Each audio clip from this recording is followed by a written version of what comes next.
These are 30 surprising facts about the 47th President of the United States that you probably didn't know. From quirky habits to eyebrow-raising decisions, and he calls me a jackass. He's a jackass. Get ready to explore the unexpected. Let's start with something controversial, his bankruptcies. Despite being one of the most successful businessmen in the world, Donald Trump's companies have filed for bankruptcy not once, not twice, but 6 times. Strategic genius or financial train wreck? Critics love to call it reckless, but Trump insists it's just smart business at its finest. And speaking of business, even his wedding involved a deal. Donald Trump's 1993 wedding to Marla Maples wasn't just a $1 million spectacle of glitz and glamour.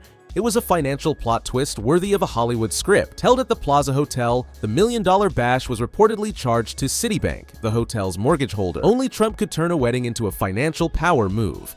And he charged everything to Citibank, who had the mortgage on the building. But if you thought using Citibank for a wedding was bold, wait until you hear about the company he kept. Trump's longtime lawyer, Roy Cohn, wasn't just any attorney. He had ties to some of the most feared mob bosses in history. For Trump, Cohn wasn't just a lawyer. He was a mentor who turned legal battles into gladiator matches and saw business as a no-holds-barred arena. Their partnership wasn't just controversial, it was the kind of alliance that blurred the lines between power, loyalty, and pure audacity. And if you think his alliances were confusing, wait until you hear about his political past. Donald Trump was a Democrat before becoming a Republican. One other thing I'll say, because he mentions the fact that I was at one point a Democrat. Well, in New York City, everybody was a Democrat, practically. If you... Surprised? Donald Trump wasn't always the face of the Republican Party. He started as a registered Democrat before making the switch in 1987. But the plot thickens. He's flipped back and forth several times over the years, proving his political allegiance can be as unpredictable as his next headline. Now, let's talk money, because Trump's spending on this next project was insane. Trump's Taj Mahal casino in Atlantic City was once hyped as the 8th wonder of the world, a billion-dollar palace of excess and ambition. But beneath the glittering chandeliers and marble halls lurked a ticking time bomb of debt. What was meant to be Trump's crowning jewel became one of his most infamous bankruptcies, a spectacle of high stakes, big dreams, and an even bigger crash. Investors sue the Donald. I mean, this guy can't get up in the morning without being surrounded by himself. But when one project falls, another rises, sometimes into superstardom. Trump didn't invent The Apprentice, but it made him a cultural phenomenon. The fact is that we're going to be doing a show that's, I think, going to be really, really exciting, and it's going to be very tough. It's not going to be a little lovey-dovey show. It's going to be tough, and it's going to show how tough the business world really is. Initially, just another business show pitch, it became a mega hit, with Trump's "You're fired" catchphrase seared into pop culture history. Anand, you're fired. Go. The show didn't just boost his fame, it reshaped his image, setting the stage for one of the most unconventional political journeys in modern history. And speaking of fame, his deal-making skills didn't hurt either. In the 1970s, Trump pulled off a deal so audacious it could have been scripted, a 40-year tax abatement for the Grand Hyatt Hotel in New York. It wasn't just a tax break, it was a masterclass in negotiation, saving him millions and proving he could outwit city officials like a chess grandmaster. Trump, who had nervously paced the hall outside the Board of Estimate chamber during the day-long session, sat as the vote droned on. Some of the hesitation due to fears they were about to vote someone a windfall. Critics called it unfair, but Trump didn't care. He called it genius. And really, who else could turn taxes into a 4-decade victory lap? Now, let's talk about one of his most famous properties and the deal of a lifetime. Trump didn't just buy Mar-a-Lago, he orchestrated a real estate coup. The heirs refused to sell, so Trump did what he does best. He played hardball. He bought the land between the mansion and the ocean and threatened to block its stunning beach views with a brand new building. The gambit worked, and Trump swooped in to snag the estate for just $10 million. Now worth hundreds of millions, Mar-a-Lago isn't just a private club and residence. It's proof that when Trump wants something, he doesn't just ask nicely, he rewrites the rulebook. But Trump's obsession with branding didn't stop at real estate. Donald Trump once tried to trademark Central Park, yes, the iconic public space, for a line of merchandise. From clothing to furniture, he envisioned slapping the name on anything that could sell. The audacity, off the charts. While the move ultimately flopped, it perfectly captured Trump's style. He saw an untouchable landmark like Central Park and turned it into a potential money-making empire. Who else could look at one of the world's greatest landmarks and think, This needs to be a brand? And if you think that's bold, wait until you hear about his legal track record. Donald Trump isn't just a real estate mogul, he's a legal juggernaut, with over 3,500 lawsuits filed and 4,000 more thrown his way. Courtrooms might as well have been his second office, tackling everything from contract disputes to high-stakes defamation battles. His legal track record is as massive as his public persona, making the courtroom feel more like his personal stage. Who else could masterfully navigate the justice system with such boldness and finesse? His ambitions aren't limited to courtrooms. They even extend to buying countries. In 2019, Trump made headlines with a proposal so bold, it sounded like satire: buying Greenland from Denmark. The world erupted in laughter, with many dismissing it as one of his wildest ideas yet.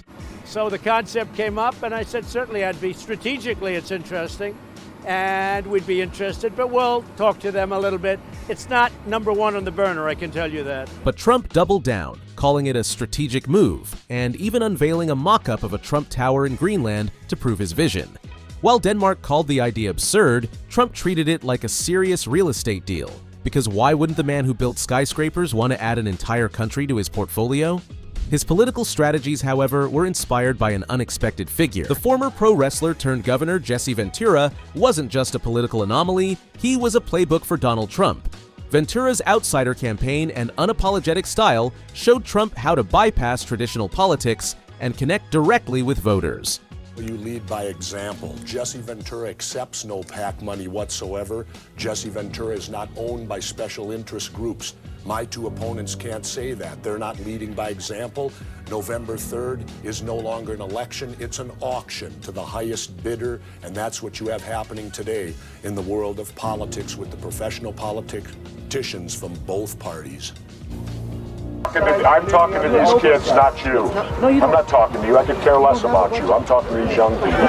Borrowing Ventura's brash, unfiltered approach, Trump crafted his own larger-than-life persona, proving that politics isn't just about policies, it's about commanding attention. And speaking of politics, Trump wasn't always tied to a major party. Long before his 2016 Republican campaign, Trump nearly shook up the 2000 election by running as a Reform Party candidate. Inspired by Jesse Ventura's independent victory, Trump flirted with the idea of ditching the two-party system entirely. He even outlined bold policies, from universal health care to cutting ties with China, but ultimately called it a waste of time and stepped back. Who knew the man who thrives on the spotlight once considered going rogue on America's political stage? When it came to deals, Trump knew how to think outside the box. Literally. Donald Trump didn't just build Trump Tower, he rewrote the rulebook to make it happen. For $5 million, he bought the air rights above Tiffany & Co.'s iconic Fifth Avenue store, bypassing zoning restrictions to make his skyscraper soar higher than the competition. The twist? Tiffany's building remained untouched, and Trump walked away with both the bragging rights and the profits.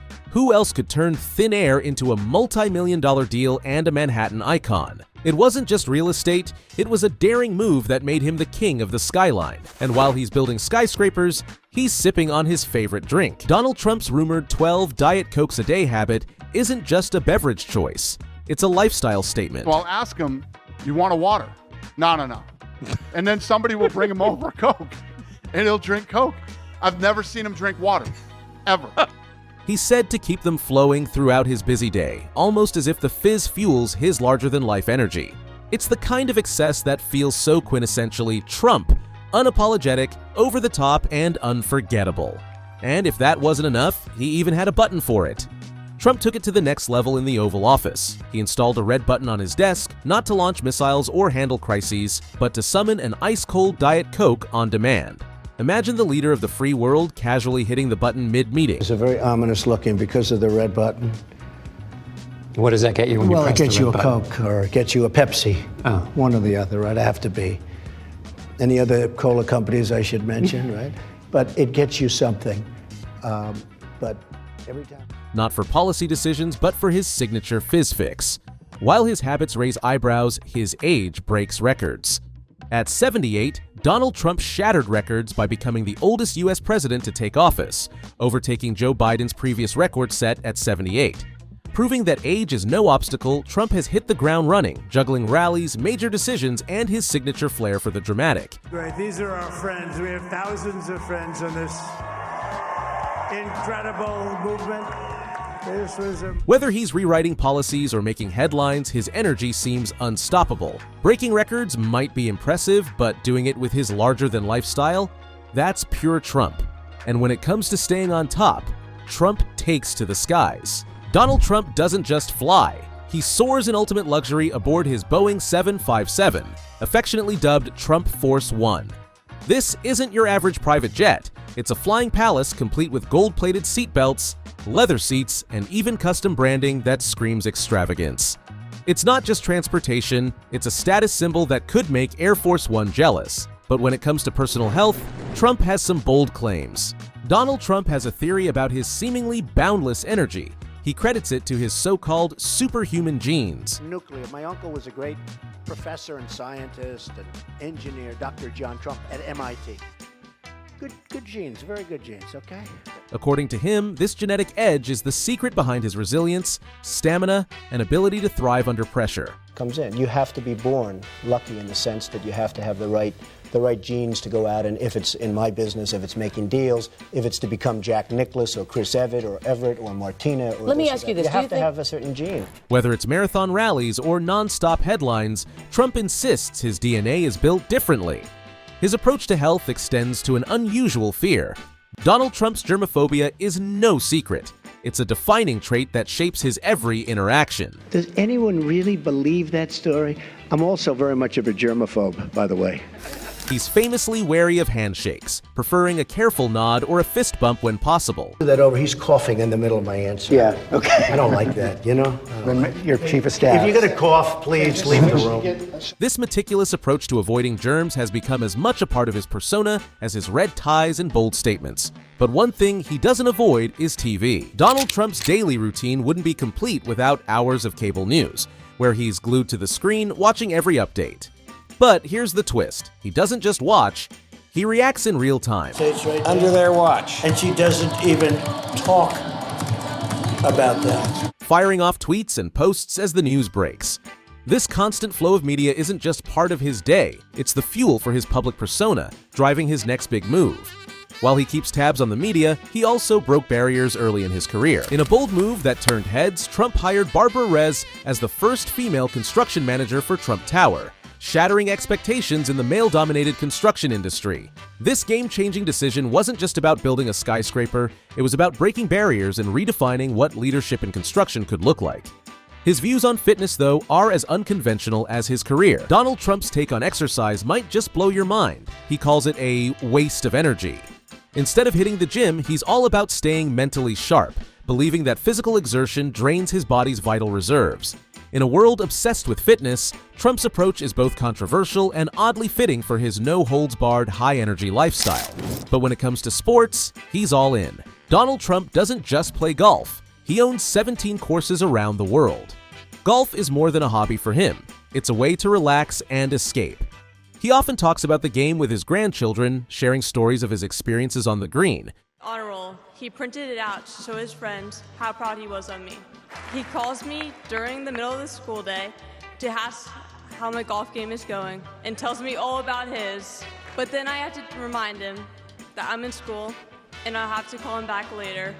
For Trump, golf isn't just about sport, it's a significant part of his lifestyle. You think Biden can do that? I don't know. We had an argument about golf, can you believe it? And his diet? Let's just say it's consistent. When it comes to food, Trump doesn't go for gourmet. He prefers fast food for one simple reason: consistency. Whether it's McDonald's or KFC, he loves knowing exactly what to expect every time. The appeal? Cleanliness, reliability, and a meal that always hits the spot, no matter where he is. While most presidents had pets, Trump took a different route. Even though every president since the 1800s has had a pet in the White House, Trump broke that tradition, deliberately. His reason? He simply didn't see the need for one.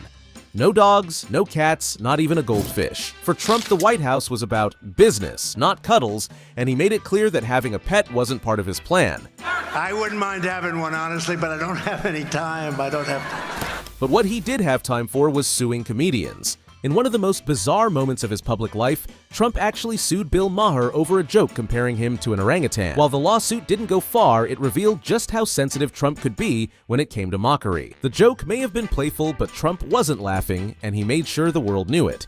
While he doesn't drink, his reasons are deeply personal. Trump has never touched a drop of alcohol, and the reason is deeply personal. He was profoundly influenced by the tragic death of his older brother, Fred, who struggled with alcoholism. Had a brother, Fred. Great guy.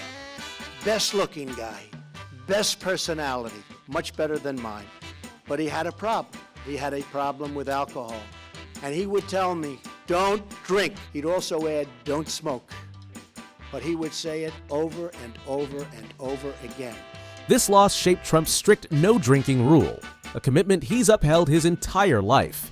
In a world where indulgence is often the norm, Trump's decision to stay sober is a rare and surprising side of his personality. But when it comes to money, Trump broke records. Trump isn't just another president. He's the only one in history to reach billionaire status before taking office. His vast financial empire spans everything from real estate to branding and even media. With his wealth, Trump didn't just enter politics. He brought his larger-than-life business persona into the highest office in the land.